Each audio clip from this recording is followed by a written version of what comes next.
All right, today we are going to be reading a book called If the Shoe Fits. So let's go ahead and get started.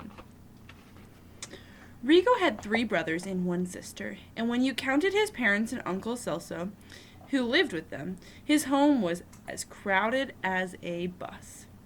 He didn't really mind the noisy house. What Rigo minded most were his hand-me-down clothes. His oldest brother, Hector, passed his shirts and pants down to Manuel, who passed them to Carlos, who passed them to Rigo. Rigo passed them into the garbage can.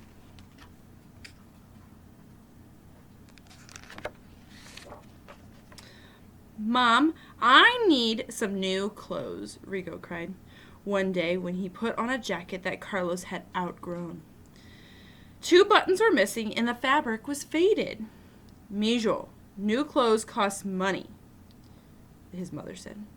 When Rigo started to pout, Uncle Celso brought out his old wallet and handed Rigo a $5 bill. Let me help you, Uncle said. Rigo refused the money. He didn't want to tell his uncle that new clothes cost more than that.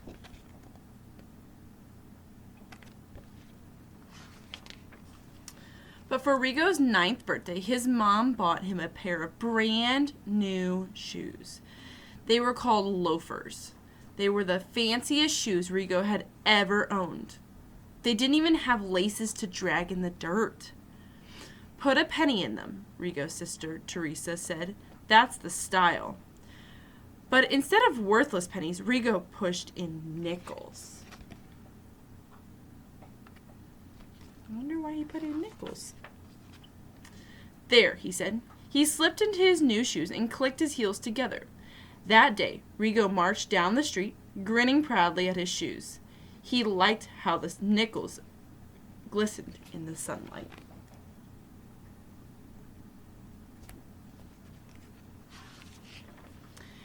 At the corner playground, some kids were throwing water balloons at each other. Rigo wanted to join them, but was afraid he might ruin his shoes. Suddenly, Angel sneaked up from behind and yelled, "Hey, how come you got nickels in your shoes? You ain't rich." "It's the style," Rigo answered. "There ain't no style like that," Angel growled. "Nobody wears those kinds of stupid shoes." Then Angel demanded the nickels from Rigo's shoes. "Nah, Angel," Rigo begged. "I don't want to mess up my new loafers. It was hard to put the nickels in." "Forget your loafers," Angel snapped, and he ripped the nickels from his shoes.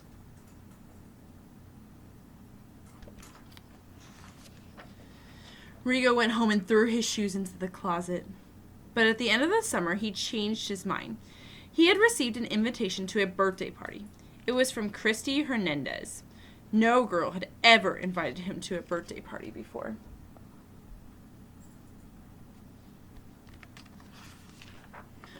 On the day of the party, Rigo brushed his teeth extra hard and combed his hair 4 different ways.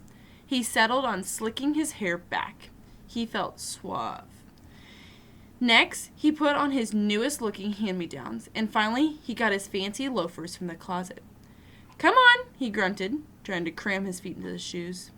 When he stood up, he knew the shoes were too tight. Pain stabbed the top of his feet as he took a step. He took off the torture shoes and stretched them, yanking on the leather. He put on his thinnest socks, even though they had holes in them.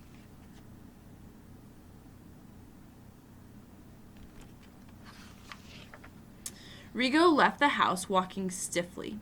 After 3 painful blocks, he wished he were crawling instead of walking. But lucky for him, he discovered that his feet didn't hurt so much if he walked backwards. He walked like that all the way to the party. "Nice shoes," Christy said, greeting him at the door.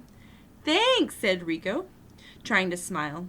He didn't want to tell her that they were killing his feet. He was sure that he had blood blisters, and one of his little toes had fallen off. "But if you don't mind, I'm going to take them off." "Why?" Christy asked.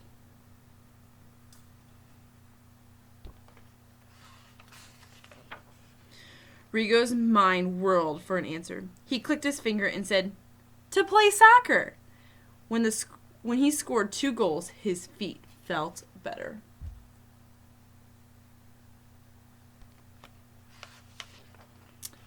Over dinner that night, Rigo told his family that Christy's party was great. Everyone was there. Jose Luis, Julie, Debbie, Joey, Carolina, Lupe, Rachel, Sophia, Martin, Jamie, Lily, Maya, and Maya's little sister. I forgot her name. Plus some little cousins of Christy's who were still in their diapers. That's a lot of kids to feed, Uncle Celso remarked. Yeah, but a party's more fun with lots of kids, Rigo said. Next year, we can have a party for you like that, his uncle said. And you know why? Rigo shook his head. Because I have a new job as a waiter, Uncle announced. I'll make a lot of money. That's exciting.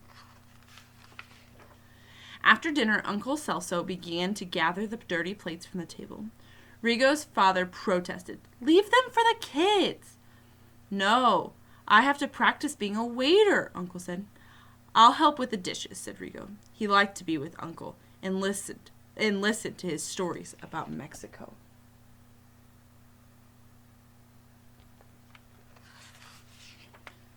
Rigo rolled up the sleeves of his sweatshirt. As the two worked side by side, Rigo noticed that he was slightly taller than Uncle. He noticed that Uncle's pants were too loose for him and that his shirt had flecks of paint on it. He looked at Uncle's shoes.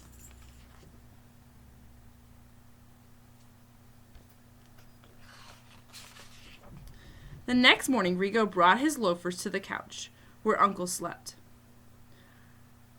¿Qué es esto? Uncle asked, opening one eye. What's this? A present for you. Kind of used, but try them on. Uncle sat up and took the shoes. These are the most beautiful shoes I've ever had, he said. He patted Rigo's cheek. You don't mind if they're hand-me-downs? Rigo asked.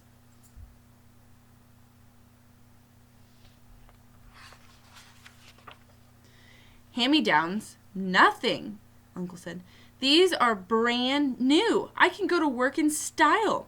He tapped on the soles and then put them on. He squinted an eye at his nephew. Are you sure you want to give them to me? Yeah, I'm sure, Rigo said. To tell you the truth, Uncle, I like them, but they hurt my feet. I grew a little.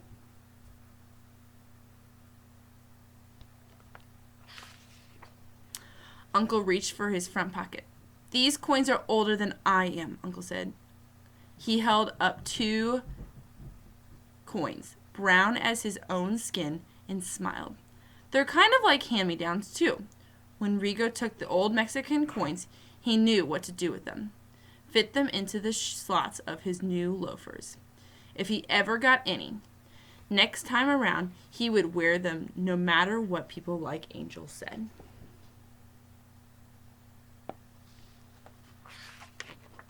So the lesson of this story is even if people make fun of you, but you like it, it's okay to like it. All right? I want you to tell me something that you do that maybe not everybody else does. That you like to do, but not everybody else does. Maybe it's something you like to eat. Maybe it's a sport you like to play. Maybe it is someone you like to hang out with. There's lots of things that not everybody does. I know Miss Geisert loves to be on the farm, and not all girls like to get their hands dirty. So that's what her thing that she likes to do, even if not everybody else does. All right, have a fabulous day, friends.